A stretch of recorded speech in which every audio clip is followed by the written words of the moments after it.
This is a 48-volt, 314 amp hour wall-mounted Humsienk battery.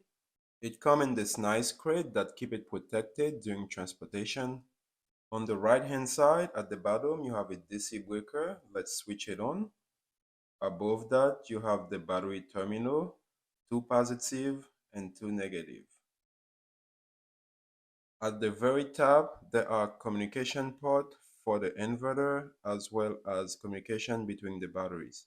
Right below that there's a power button as well as a grounding terminal. This is what the main display looks like. The battery is currently sitting at 59%. For some reason, there's a gauge that's showing the battery percentage. Hopefully, in the setting, there's some way I can switch that just to show the battery percentage. All the 16 cells in this battery are pretty well balanced. Let's take off the front cover to see what this battery looks like on the inside. This is my brother battery. It's gonna be installed at his house with a 12 kilowatt inverter. A 200 amp BMS is sitting on top. I wish it was at least 250 to 300 amp BMS to take full advantage of the 12 kilowatt inverter. I think those 3 wire or 6 gauge go into the battery, and at the end they come into 1 wire connected straight to the battery cell.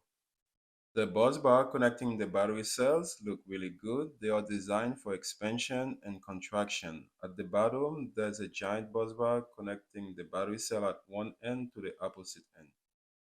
I was trying to find the QR code on the battery cell, but it would require me to remove more components. Since this is not my battery, I do not want to take it apart more than I have to.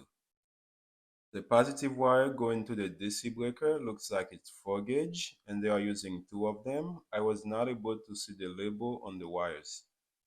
Some key feature of this battery is overcharge and over discharge protection, overcurrent protection, short circuit protection, high and low temp cutoff. This battery also comes with the wall mounted hardware as well as a fastener to mount it into the wall. It also comes with a positive and a negative cable as well as a communication cable.